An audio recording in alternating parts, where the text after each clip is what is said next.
مولا غازی آئے ہیں در پہ تیرے سوالی. ہمیں خبر ہے رد نہیں ہوگی کبھی اس در سے دعا ہماری، اس لیے آئے ہیں آس لے کر اے میرے مولا تمہارے در پر. باب الہوائے اے مولا غازی. اعوذ باللہ من الشیطان الرجیم. بسم اللہ الرحمن الرحیم. الحمد للہ رب العالمین. الصلاۃ والسلام علی رسول المسدد والمصطفى الامجد المحمود الاحمد ابو القاسم محمد.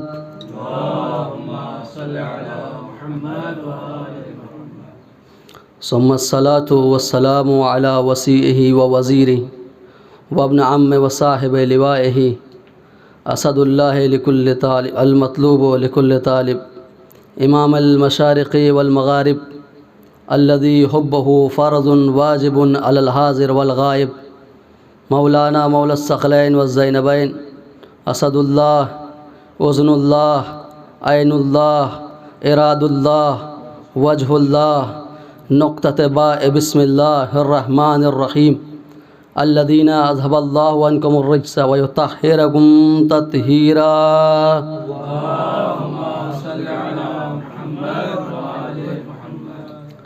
اما بعد فقد قال اللہ تبارک وتعالی فی محکم کتابہ الحکیم وهو اصدق الصادقین وقولہ الحق. بسم اللہ الرحمن الرحیم. ووجدک عائلا فاغنا. صلوات پڑھ دے آواز بلند.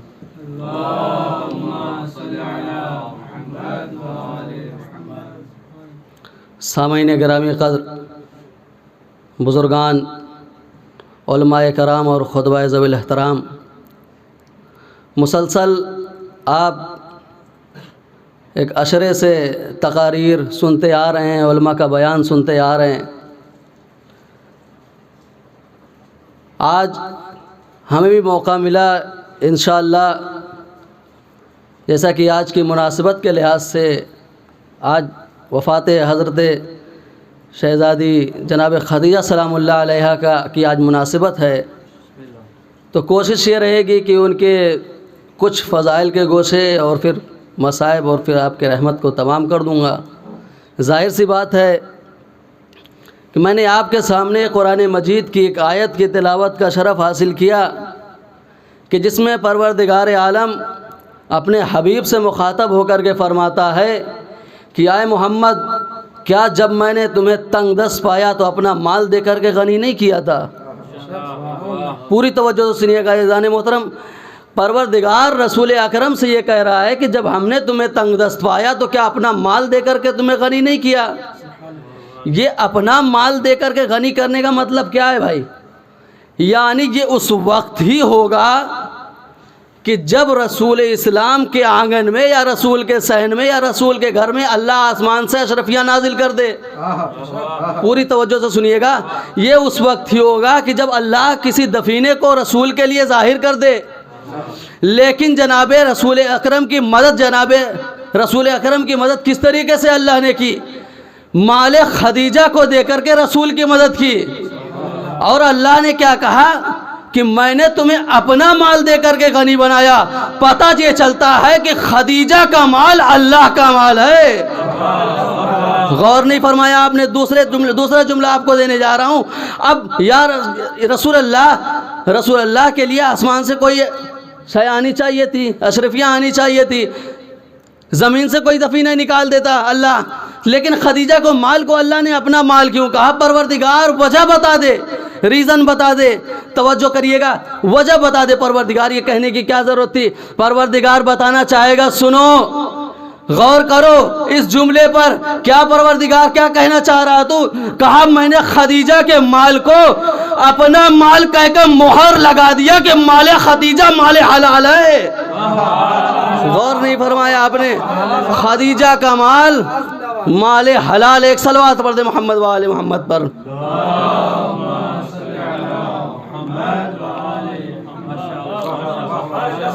مال خدیجہ. اچھا آپ دیکھیں کہ تاریخ نے تاریخ میں آپ کو ہر سوالوں کے جواب مل جائیں گے. دیکھیے میں زیادہ تمہید میں نہیں جا رہا، بس وقت بہت کم ہے، اس لیے جلدی جلدی آپ کے سامنے بیان کرتا چلوں کہ آپ کو تاریخ میں ہر سوال کے جواب مل جائیں گے. آپ کو مل جائے گا کسی بھی کوئی اتہاس، کسی بھی چیز کی تاریخ چاہیے، آپ کو تاریخ میں سارے سوالوں کے جواب مل جائے. اب اس کا یہ مطلب نہیں کہ ہر مسئلے کا جواب تاریخ میں ملے گا، جو تاریخ سے متعلق سوال ہے اس کے ہی جواب تاریخ میں ملیں گے. اب فقہ کے جواب تاریخ میں تھوڑی نہ ملیں گے آپ کو. تو غور فرمائیے گا، انشاءاللہ آپ محسوس ہوں گے کہ تاریخ جب لکھی جاتی ہے تو اس کا جو تاریخ نہ ہوتا ہے اس کا کوئی نہ کوئی مذہب ہوا کرتا ہے. تاریخ جو لکھی جاتی ہے اس کا لکھنے والا کسی نہ کسی مذہب خاص سے تعلق رکھتا ہے، اور جب تاریخ لکھی جاتی ہے تو اس وقت کوئی نہ کوئی حکومت ہوا کرتی ہے، اور وہ حکومت اس تاریخ کے اوپر اثر انداز ہوتی ہے. اب تاریخ اسلام لکھی گئی، جس طریقے سے جھوٹے غنی اور جھوٹے فاروق کی تعریف بیان کی گئی ہے، بہت غور سے سنیے گا، جھوٹے غنی اور جھوٹے فاروقوں کی تعریفیں بیان کی گئی ہے، اس طریقے سے دو شخصیتوں کے ساتھ تاریخ نے انصاف نہیں کیا. بہت غور سے سنیے گا. پہلی شخصیت ہے جناب خدیجہ، کہ جس کے ساتھ تاریخ نے انصاف نہیں کیا. دوسری شخصیت ہے جناب ابو طالب کی، ان کے ساتھ بھی تاریخ نے انصاف نہیں کیا. اب سوال کریں گے کہ بھائی ان دو شخصیتوں کے ساتھ تاریخ نے انصاف کیوں نہیں کیا؟ کیا یہ کسی چیز میں کمی تھے؟ کس چیز میں کم تھے؟ خدیجہ نے اپنی زندگی کا سارا اثاثہ اسلام کے راہ میں خرچ کر دیا، پھر بھی جس طریقے سے ان کی تعریف لکھنی چاہیے تھی تاریخ میں لوگوں نے نہیں لکھا. ابو طالب نے اپنی پوری نسلیں قربان کر دی اسلام کی ترویج اور ترویج کے لیے، لیکن اس میں بھی کسی نے ان کا ذکر اس طریقے سے نہیں کیا. اب اس کا جواب صرف اتنا ہے کہ اس لیے ان کے ساتھ تاریخ نے انصاف نہیں کیا کہ خدیجہ فاطمہ کی ماں تھی، ابو طالب علی کے باپ تھے. غور نہیں فرمایا آپ نے؟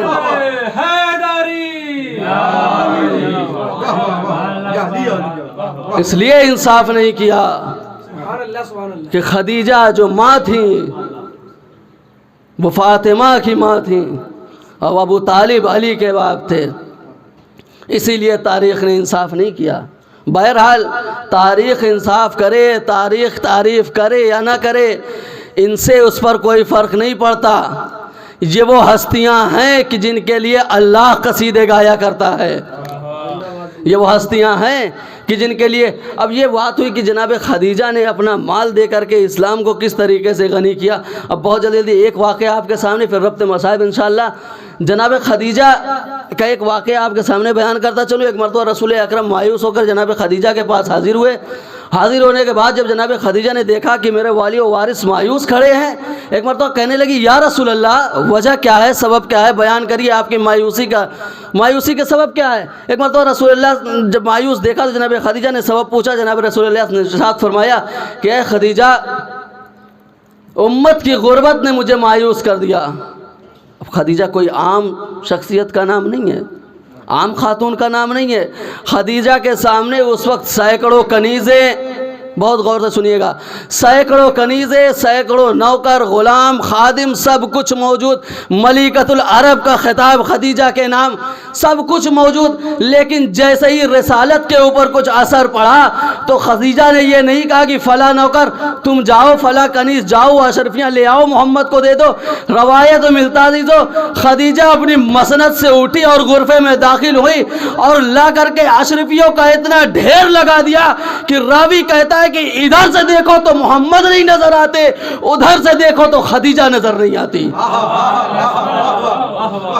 ایک صلوات پڑھ دے بآواز بلند آواز رات.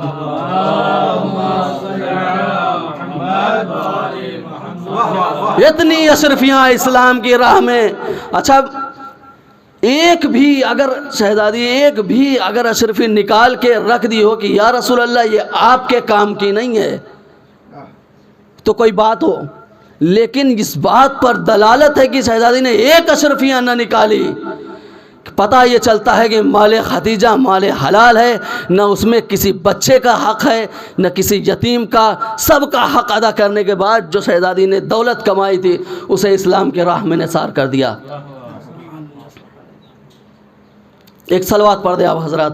اللہم صلی علی محمد جناب خدیجہ نے اس طریقے سے اسلام کے راہ میں اپنے دولت کو نشاور کیا۔ اب ایک بات اور آپ کے سامنے بتاتا چلوں کہ جب جناب خدیجہ نے وہ ساری اشرفیاں رسول اکرم کو دے دی، اب یہ ہوا کہ اب رسول اکرم رات بھر اشرفیاں لے جاتے رہے، لوگوں میں بانٹتے رہے۔ اب ذہن میں یہ بات آئے گی کہ بھائی لوگ اشرفیوں کے لیے مسلمان ہو رہے تھے کیا؟ ظاہر سی بات ہے، سوال ذہن میں آئے گا کہ اشرفیہ بٹ رہی ہے تو مسلمان ہو رہے ہیں۔ ایسی بات نہیں ہے، لوگ اشرفیوں کے لیے مسلمان نہیں ہو رہے تھے، بلکہ اس وقت ماحول ایسا بن گیا تھا کہ اگر ایک امیر بھی مسلمان بنتا تھا تو وہ بھی غریب ہو جاتا تھا، ایک فقیر مسلمان بنتا تھا تو وہ غریب سے غریب ہو جاتا تھا۔ اب یہ کیسے کہہ دیا آپ نے، آپ کہیں گے تو وجہ میں یہ بتاتا ہوں کہ اس وقت دو طبقے ہوا کرتے تھے، دو طریقے کے گروپ ہوا کرتے تھے۔ ایک فقیر گروپ ہوا کرتا تھا جو مزدوری کرتا تھا، روز کھاتا تھا، روز کماتا تھا۔ دوسرا وہ طبقہ تھا کہ جو عمرہ کا تھا، جن کے پاس باغات ہوا کرتے تھے، پھل ہوا کرتے تھے۔ لیکن جب یہ دونوں طبقہ مسلمان ہوا، پہلا طبقہ جب مسلمان ہوا فقیروں والا، اب وہ روز مزدوری کرنے جاتا تھا کسی یہودی کسی عیسائی کے گھر پہ۔ اب جب وہ گیا، سامنے والے کو پتا چلا یہ مسلمان ہو گیا، کہا تمہیں کام پہ نہیں رکھیں گے، تم چلے جاؤ۔ وہ غریب ہے، فقیر ہے، اس کے پاس کچھ ہے نہیں، وہ غریب سے غریب ہو گیا، بچے فاقے کر رہے ہیں، بھوکے رہ رہے ہیں، یہ تو غریب ہو گیا۔ اب دوسرا جو گروپ تھا وہ عمرہ والا، وہ ان کا یہ معاملہ تھا کہ وہ اگر اسلام لاتے ہیں تو ان کے پھل نہیں بکیں گے۔ منڈیاں زیادہ تر یہودیوں اور عیسائیوں کے ہاتھ میں تھیں، ان کے پھل نہیں بکنے والے، یہ مسلمان ہو گیا ہے، اب اس کے یہاں سے کوئی معاملہ نہ طے کرو۔ ہر چیز مسلمانوں کی محدود ہو گئی تھی، وہ کہیں دوسری جگہ سے نہیں کر سکتے تھے۔ اب اس موقع پر کیا چاہیے تھا؟ مسلمانوں کو ایک چیز چاہیے تھی، وہ تھی دولت۔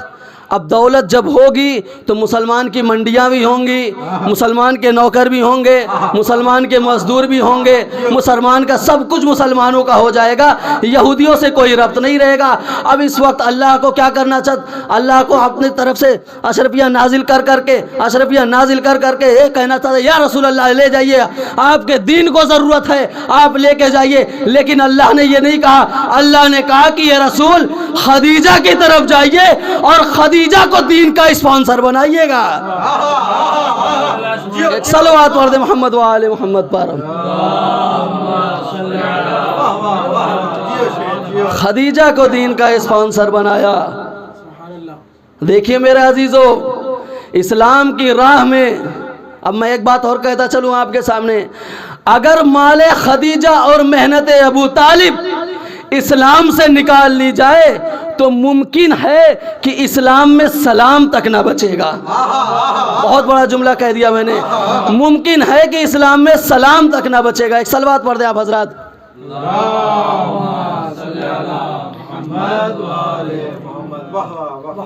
یہ ہے فضیلت۔ اب یہیں پر میں ایک جملہ کہنا چاہتا ہوں کہ اسلام نام ہے خدیجہ کی دولت کا اور ابو طالب کی محنت کا۔ اسلام نام ہے خدیجہ کی دولت اور ابو طالب کی محنت کا۔ بس عزیزو، آپ کے سامنے ایک روایت پڑھتا چلوں کہ ایک روایت میں ملتا ہے کہ چھٹے امام سے کسی نے سوال کیا، مولا یہ بتائیے کہ میدان محشر میں سب سے پہلے جو مقدمہ پیش کیا جائے گا وہ مقدمہ کس کا ہوگا؟ چھٹے امام فرماتے ہیں کہ میرے صحابی غور سے سنو، وہ آنکھیں ٹھنڈی نہ ہوں کہ جو یہ حدیث سنے اور اس کی آنکھ نم ہو جائے۔ ایک مرتبہ صحابی امام کہتا ہے کہ مولا بیان کریے وہ چیز کیا ہے؟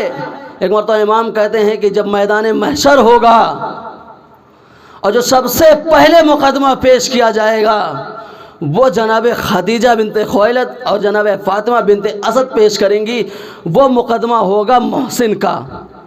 وہ خدا کے سامنے فریاد کریں گی کہ یہ پارنے والے مجھے یہ بتا کہ کیا یہ تیرے بیٹا، یہ میرا بیٹا جو ہے اسے دنیا میں آنے کا حق نہیں تھا؟ اسے دنیا میں آنے سے پہلے کیوں شہید کر دیا گیا؟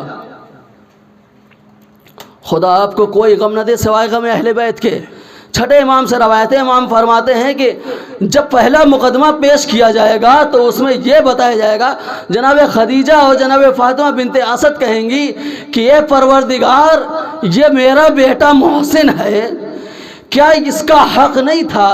ہم نے اسلام کی راہ میں اپنی ساری دولت کو قربان کیا، اپنی ساری نسل کو قربان کیا، پروردگار میں تیرے حبیب کی ماں ہوں، تیرا حبیب مجھے ماں کہا کرتا تھا، پروردگار تو مجھے بتا کہ کیا اس محسن کو دنیا میں آنے کا حق نہیں تھا؟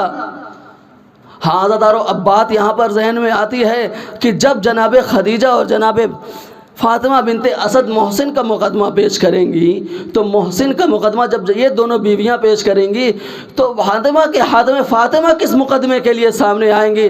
بس عزیزو، ایک روایت اور آپ کے سامنے پیش کرتا ہوں، اس کے بعد وصیت، اس کے بعد آپ کی رحمت کو تمام کرتا ہوں۔ ایک مرتبہ ذہن میں بات آتی ہے کہ اب جب جناب فاطمہ کس کا مقدمہ پیش کریں گی، ایک مرتبہ میدان محشر ہوگا، دوسری روایت آپ کے سامنے پڑھ رہا ہوں، میدان محشر ہوگا، رسول کہیں گے اے علی، فاطمہ کو مسند شفاعت پر بیٹھاؤ، اور علی آئیں گے مسند شفاعت پر، فاطمہ کو بیٹھال کر کہیں گے یا شہزادی، کیا آپ کے پاس کوئی چیز ہے کہ جس آج جو ہے یوم جزا ہے، آج جو ہے قیامت کا دن ہے، آج شفاعت کا دن ہے، بی بی آپ کے پاس کوئی چیز ہے کہ جس کے ذریعے سے آپ اپنے شیعوں کی شفاعت کروائیں گی؟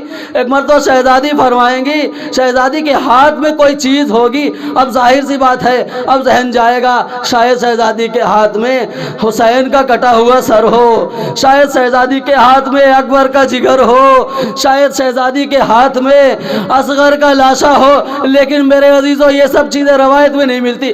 روایت بس ایک چیز ملتی ہے، وہ یہ ہے کہ شہزادی فرمائے گی کفان یدان المختوتان ولدی العباس، اے علی اس امت کی شفاعت کے لیے میرے بیٹے عباس کے دونوں کٹے ہوئے بازو کافی ہیں۔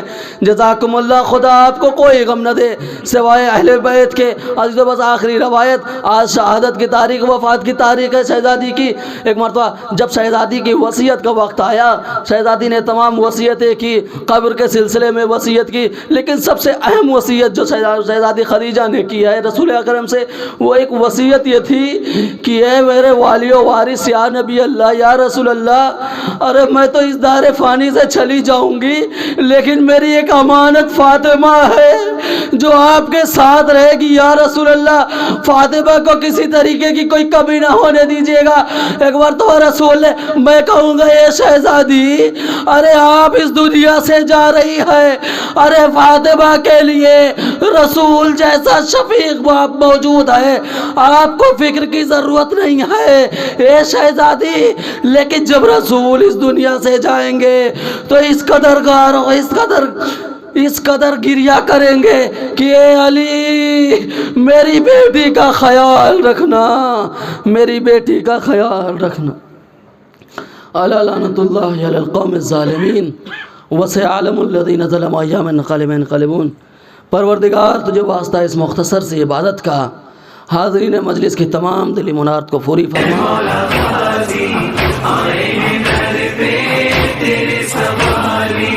ہمیں خبر ہے رد نہیں ہوگی کبھی اس در سے دعا ہماری، اس لیے آئے ہیں آس لے کر اے میرے مولا تمہارے در پر، باب الہوائے اے مولا۔